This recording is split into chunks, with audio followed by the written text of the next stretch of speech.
Hey folks, I hope you're having a great week. I wanted to get this video lecture out there. This is going to be our first video on the On Fire book. This is Chester's On Fire at Work. And so this is going to be chapter one, and we're going to have subsequent chapters. So again, like I stated in our intro video, that you're going to be reading through the HR textbook as well as Chester's On Fire at Work book. I love this book.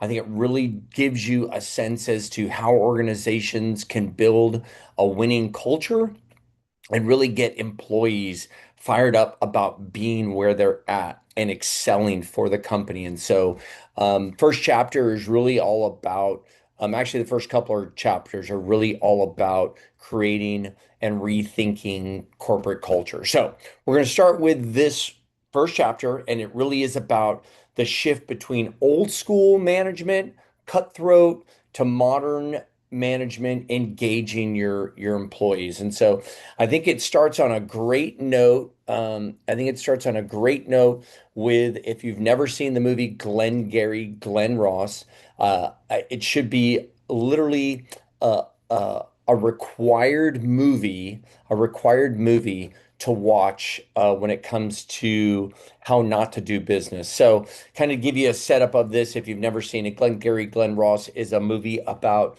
a group of elderly, or not, I'm sorry, kind of middle-aged sales guys are selling real estate, and it's a cutthroat real estate sales environment.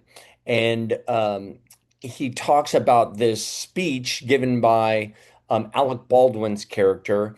And basically, he talks about this sales contest that's going on. And he said, first prize is a Cadillac. Second prize is a set of steak knives. Third prize, you're fired. And so the way he talks in this speech he gives to these sales reps, questioning, their manhood and just really berating them and trying to challenge them to be better sales reps, is the old school mentality of winner take all, right? The only thing that matters is being first. And if you're not first, you're last, right? The old Ricky Bobby adage. And so really what I want you to think about, this is an old school management, right? Pushing your staff, belittling your staff, challenging your staff in ways they shouldn't be challenged. And so again, when you think about this question, how does a winner take all culture impact teamwork and collaboration when we've already proven that teamwork makes the dream work, right? So getting people to work together has proven to make more companies more innovative and more successful. So if you get a chance, just type in Alec Baldwin speech from Glengarry Glen Ross. It's there's some curse words in there, so I want to be mindful of that. But it is you can find a clean version, but it shows you what work used to be like. So, how should it be though? Right? In this, there are no winners in a fear-driven culture, right? When we fear for our job, when we have a manager that creates this fear environment, things just don't go well.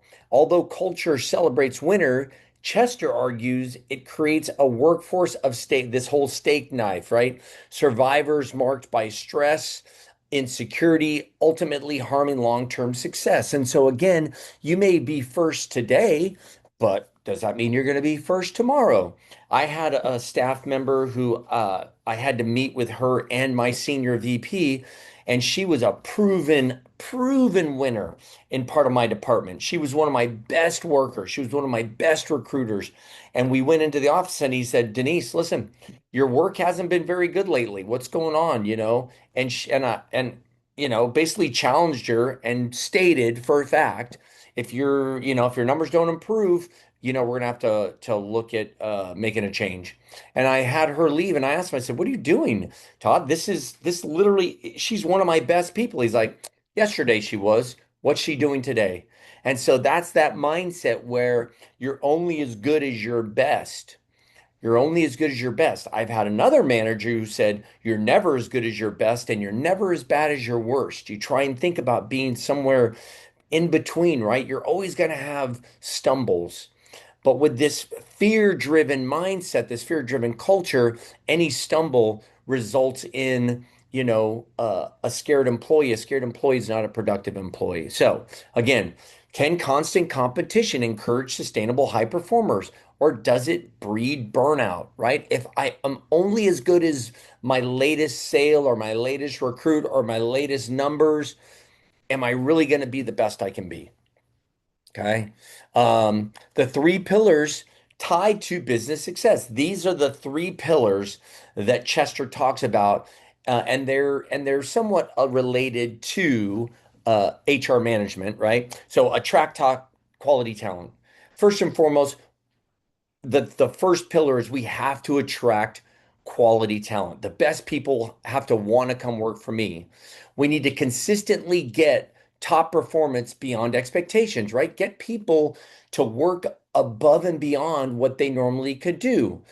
And we reward them, right? We reward them. And that's how we retain them, right? We retain employees for the long term. So we hire the best people, we get them to perform, and then we keep them. And how do we keep them? Not just benefits, but by developing amazing culture, right? So if we think about which of these three pillars, for me, it starts with attracting quality talent. If we get the best people, we're going to keep the best people and we're going to get the most out of them. Um, Old school management, kind of this top-down authority, demands obedience under positional authority. So if you're my boss, I have to listen to everything you say. I have no input. I'm not even an individual contributing decision maker. Whatever you say goes, and there's no challenge. That does not breed innovation. We're looking nowadays for companies to cultivate innovation, cultivate potential. And that's not done by a top-down mentality, right?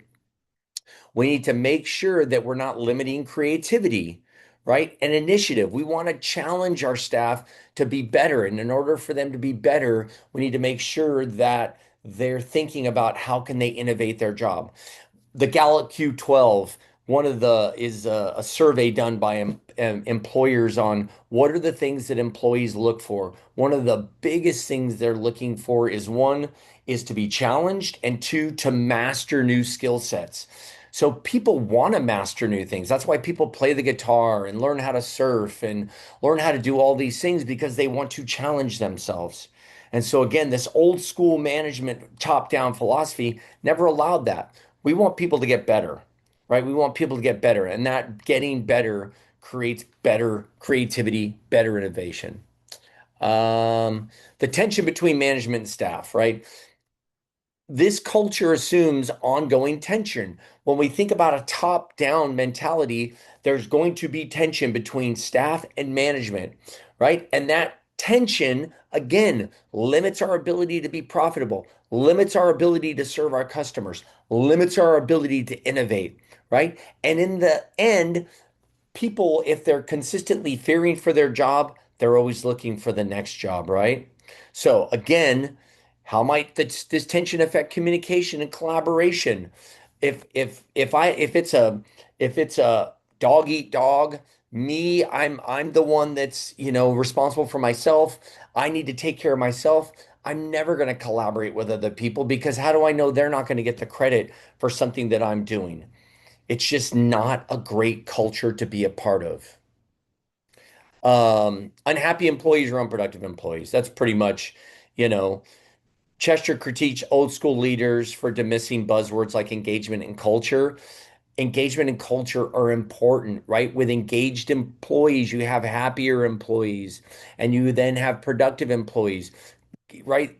The worst thing you could possibly have is an unengaged employee because that unengaged employee can then create animosity between other employees, right? Create shifts in power dynamics, can talk trash about, the boss, or anytime you have an unengaged employee, you're going to have somebody who's willing to kind of just help create that poor culture and that poor atmosphere.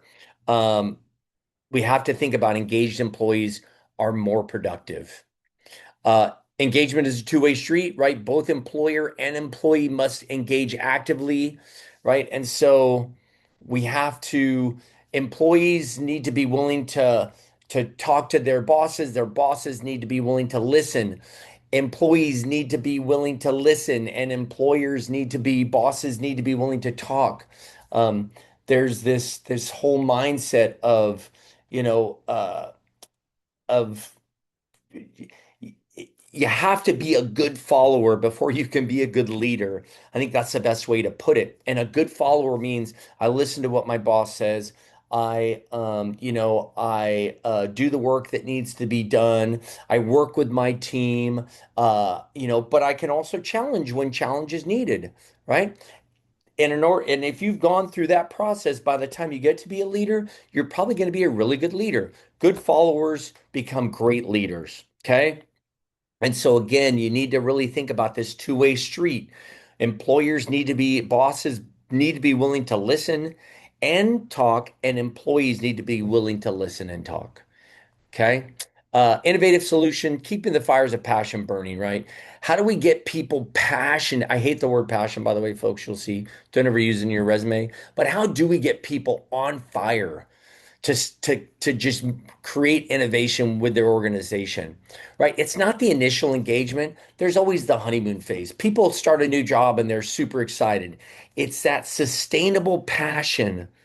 If we can get people on board, on fire, and then continue that fire burning throughout the lifetime that they're with our organization, whether it's 2 years, 5 years, 10 years, 20 years, that's the most important thing, keeping those fires burning. And we do that by, again, developing our employees, training our employees, rewarding our employees, challenging our employees, making sure that they have everything they need, resourcing our employees, right? There are certain strategies that keep that passion alive. Maybe you have it at your current organization. I have it here at Point Loma Nazarene University. They challenge me on a daily basis to be a better professor. They give me the tools I need to be a better professor. They reward me for, success. Um, I have a group of individuals that I work with here that are just the best people, and they're genuine and they care. And the people that I get to teach, the students, are amazing. And so, including you. And so, again, I've been here 13 years now. How do we keep people's fires burning over a long period of time? And then again, what if we could reimagine the corporate culture for the modern era, moving beyond fear and survival? The steak knife. The winner gets a Cadillac, second place gets a steak knife, third place gets fired, right? This survival of the fittest mentality. How do we reimagine that and embrace a culture of trust, respect, continuous engagement, uh, where people thrive in the work that they're doing, right?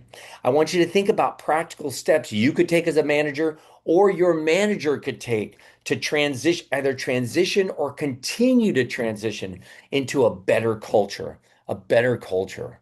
And finally, just some of the key takeaways. Fear-driven, cutthroat cultures hinder long-term success.